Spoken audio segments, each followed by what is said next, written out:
Hi viewers, India's largest digital media network Suman టీవీకి స్వాగతం. ప్రస్తుతం మనతో ఉన్నారు సీనియర్ ఫైనాన్షియల్ అడ్వైజర్ జీవి సత్యనారాయణ గారు. సార్ నమస్తే. సార్ నమస్తే. సార్, ఫర్ ఎగ్జాంపుల్ నా నెల జీతం 30,000 అనుకుందాం. అందులో ఒక 3,000 పక్కన పెట్టి ఈటీఎఫ్లు కొంటాం. సో దీనివల్ల నేను మంచిగా సంపాదించవచ్చు అంటారా? ఇంకా అదే విధంగా బిలో మిడిల్ క్లాస్ పీపుల్కి ఈ స్టాక్ మార్కెట్ అనేది ఎంతవరకు శ్రేయస్కరం అంటారు? జనరల్గా ఇది అందరూ అనుకునేదే. ఎందుకంటే ఎప్పుడైనా కానీ ఎడ్యుకేషన్ అయిపోగానే ఎంతో కొంత ఫస్ట్ శాలరీ 30,000 జీతం రాగానే సేవింగ్ చేయాలి అనుకుంటారు. పాత రోజులకు మారిపోయినాయి. ఇప్పుడు ఒకప్పుడు ఈ చిట్టీలు వేసేది, చిట్ ఫండ్. నెలకు 3,000 వేద్దాము, మనకు అవసరమైతే 1 లక్ష పాట పాడుకుంటే 1 లక్ష 2 లక్షలు వస్తాయి, మళ్ళీ మనం ఒక 2 ఏళ్ళు 3 ఏళ్ళు తీసుకుంటే 1 లక్ష దేనికైనా కొనుక్కుందాం అనేది ఒకప్పుడు. అయితే ఈ చిట్ల వల్ల ఏమవుతుందంటే అది కూడా ఒక టైపు మోసాలు, లేకపోతే చీటింగు, ఫ్రాడు, ఇక ఇవన్నీ అయిపోతున్నాయి. చిట్ల మీద పోయిండ్రు. ఎందుకంటే మనం సేవింగ్ చేస్తున్నా కమిషన్ రాదు, ఎత్తుకుంటేనో చాలా పే చేయాల్సి వస్తుంది. అందుకని అవి వర్కౌట్ కావు. అట్లానే నీ 3,000కి ఏమొస్తాయి? ఏం రావు. ఇప్పుడు జనరల్గా మ్యూచువల్ ఫండ్స్ జనరల్గా ఏమవుతుందంటే మ్యూచువల్ ఫండ్స్ మంచియే, కానీ అంటే ఎప్పుడో మార్కెట్ పెరిగినప్పుడు వస్తాయి, కానీ మామూలుగా పెద్దగా రాదు. బ్యాంక్ వడ్డీ, పోస్ట్ ఆఫీస్ 3,000 ఉన్నాయి అనుకోండి, చాలా మంది ఏంటంటే సేఫ్టీ అంటుంటారు ఎక్కువ శాతం. అంటే 3,000 ముందు పోగొట్టుకోకుండా చూసుకోవాలనేది సేఫ్టీ. ఇది ఈ సేఫ్టీలో కూడా రిస్క్ అనే ఒక వర్డ్ ఉంటుంది. రిస్క్ అంటే ఏంటిది అంటే పోస్ట్ ఆఫీసులు, బ్యాంకులు, పబ్లిక్ ప్రావిడెంట్ ఫండ్లు, వీటిల్లో మనం డిపాజిట్ చేస్తే సేఫ్టీ ఎక్కువ ఉంటుంది 100%. ఎందుకంటే గవర్నమెంట్ బ్యాంకులు, పోస్ట్ ఆఫీసులు, ప్రావిడెంట్ ఫండ్లు అయితే 100% సేఫ్టీ.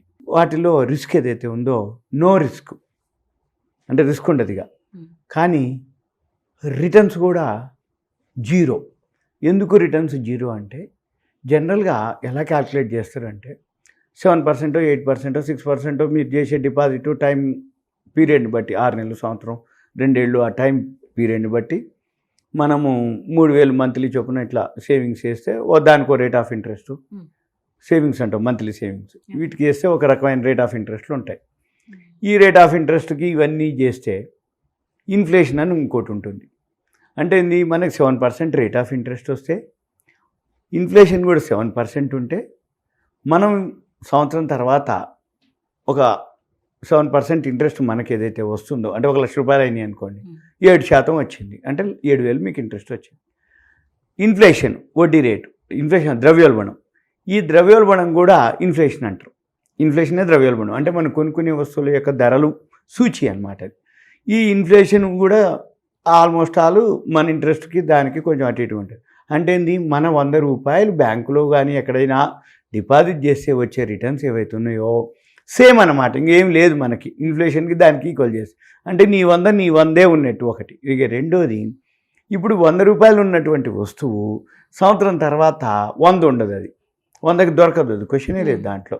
ఏదైనా సరే అంటే ఎందుకు పెరుగుతాయి అంటే ఎప్పుడైతే ఈ క్రూడ్ ఆయిల్ పెరుగుతూ తగ్గుతూ ఉంటుందో, ఇన్ఫ్లేషన్ ఎప్పుడైతే పెరుగుతూ ఉందో వడ్డీ రేట్లు పెంచుతారు.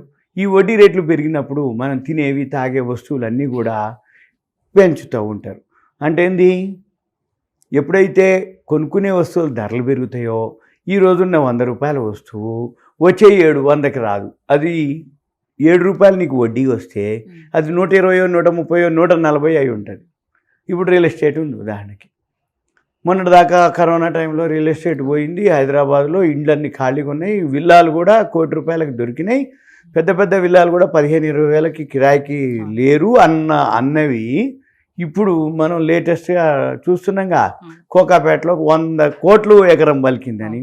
ఈరోజు లేటెస్ట్గా ఊరు బయట కూడా 1 లక్ష రూపాయలు గజం పలికింది అనమాట. అంటే ఏంది, వితిన్ 2-3 ఇయర్స్లోనే కరోనా పోయిందో లేదో అనగానే రియల్ ఎస్టేట్ ఇండియాలోనే, వరల్డ్లోనే ఇంత హైయెస్ట్ రేట్లు హైదరాబాద్లో లేవు ఉన్నాయని చెప్తారు. ఇది కూడా అంతే అనమాట. ఎప్పుడైతే మనం కొనుక్కునే వస్తువులు మన కాడున్న 3,000 పెట్టి ఈటీఎఫ్లు కొనవచ్చు. ఈటీఎఫ్లు ఎప్పుడు కొనాలి అంటే మార్కెట్ బాగా డౌన్ ఉన్నప్పుడు ఉపయోగపడతాయి. ఇప్పుడు మార్కెట్ ఆల్ టైమ్ హైలో ఉంది. ఇప్పుడు నువ్వు ఈటీఎఫ్ కొనుక్కున్నావు అనుకో, నువ్వు ఎక్కువలో కొనుక్కునేటే. ఈటీఎఫ్ అంటే ఏంటంటే సింపుల్గా ఎక్స్చేంజ్ ట్రేడెడ్ ఫండ్. ఈ ఎక్స్చేంజ్ ట్రేడెడ్ ఫండ్ అంటే ఏంటిదంటే మనం నిఫ్టీ బీస్ అని అంటారు, గోల్డ్ బీస్ అంటారు, ఇట్లా IT bees, real estate, pharma, bees ఇవన్నీ ఈటీఎఫ్లు. అంటే ఏ సెక్టార్ నువ్వు కొనుక్కోదలుచుకున్నావో ఈ ఈటీఎఫ్ని కొనుక్కోవటం. ఈ ఈటీఎఫ్ ఇప్పుడు 3,000 పెట్టిర్రు, 3,000 పెడితే వస్తాయి ఈటీఎఫ్లు. అయితే మీరు ఈటీఎఫ్లు కనుక కొనుక్కోదలుచుకుంటే షేర్ మార్కెట్లో రెగ్యులర్గా కొనుక్కోవాలి. ఎందుకు? మార్కెట్ పెరిగింది అనుకోండి, ఉన్నవి మనకి పెరిగినట్టు వస్తుంది. సపోజ్ మార్కెట్ తగ్గింది అనుకోండి, కొనుక్కునేవి మనకి తక్కువలో దొరుకుతాయి. అంటే ఓవరాల్గా యావరేజ్న మార్కెట్ అయితే పెరుగుతూ ఉంటుంది కాబట్టి ఈటీఎఫ్లు సేఫే. కాకపోతే ఏంటంటే కొన్ని డేట్లు ఉంటాయి. ఆ డేట్లో ప్రతి నెల లాస్ట్ థర్స్డే, ప్రతి నెల అది 25 రావచ్చు, 26 రావచ్చు, 27 రావచ్చు, 28 రావచ్చు, ప్రతి నెల లాస్ట్ థర్స్డే. ఈ లాస్ట్ థర్స్డేకి ఏమవుతుందంటే F&O క్లోజింగ్ ఉంటుంది, ఫీచర్స్ అండ్ ఆప్షన్స్ ఉంటాయి, అది క్లోజింగ్ ఉంటుంది. Nifty, bank Nifty, individual scripts అని. అయితే గుర్తుపెట్టుకోవాలి వ్యూయర్స్, లాస్ట్ గురువారానికి ముందు బుధవారం రోజు, గురువారం లాస్ట్ గురువారం 27, 28, 26 వచ్చింది గురువారం, బుధవారం అంటే ముందు రోజు మధ్యాహ్నం 1:15 నుంచి 2 గంటల మధ్యలో, 1:30, 2 గంటల మధ్యలో కొనుక్కోవాలి. ఆ టైంలో కొనుక్కొని యావరేజ్ చేసుకోవాలి. మీరు 3,000 ఉన్నాయి కదా, ఆ 3,000కి ఈటీఎఫ్ కొనుక్కోవాలి. మళ్ళీ వచ్చే నెల ముందే డేట్ పెట్టుకోవాలి. గురువారం 26 అయిందా, 27 అయిందా, బుధవారం ఏమైంది 1:30కి ఒక్కసారి కనుక అలవాటు పడితే కరెక్ట్గా ఆ డేట్ నాడు స్ట్రైక్ అయిపోద్ది. సింపుల్ అనమాట. ఉదాహరణకి పెద్దోళ్ళు ఉంటారు, 60 ఏళ్ళోళ్ళు, 65 ఏళ్ళోళ్ళు, 4:30కే లేస్తారు. వాళ్ళకి అలారాలు ఉండవు, గడియారాలు ఉండవు, కానీ లేస్తే 4:30 అయింది. ఎందుకు? లోపల సెట్ అయ్యిద్ది మైండ్. అంటే ఇది మొదట్లో అలారం పెట్టుకొని లేస్తారు.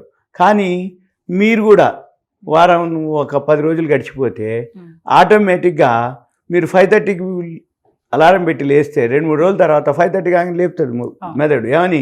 ఇంకా టైం అయింది, అలారం మోగదు, నువ్వు లేచినాకనే మోగుద్ది. అంటే కరెక్ట్గా దానికి నీకు మ్యాచ్ అయింది అన్నట్టు.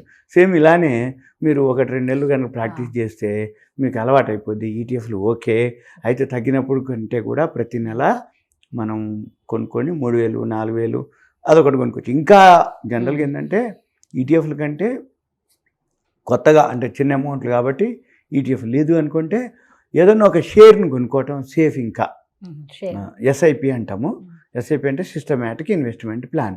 అదేంటిదంటే ఏదో ఒక షేరు, ఎల్ఎన్టీనో, ఐసిఐసిఓ, హెచ్డిఎఫ్సి బ్యాంకో, టీసీఎస్ఓ, మన రిలయన్సో, ఏదో ఒక షేర్ని ప్రతి నెల బిఎస్సి సెన్సెక్స్ 30 కంపెనీలు ఉంటాయి, నిఫ్టీ 50 ఒక 50 ఉంటాయి, పెట్టేసుకొని ఆ 3,000కి ఏదో ఒక షేరు మంచిది. Banking, pharma, real estate, education, capital goods, entertainment, public sector, ఇట్లా సెక్టార్లు ఉంటాయి. ఒక 27-28 సెక్టార్లు ఉంటాయి. ఒక్కొక్క సెక్టార్లో ఒక్కొక్కటి సెలెక్ట్ చేసుకొని రిపీటెడ్గా ప్రతి నెల మీరు కొంటూ ఉంటే తెలుసు, అది చేయొచ్చు. Thank you so much sir. Suman TV ధన్యవాదాలు. Thank you.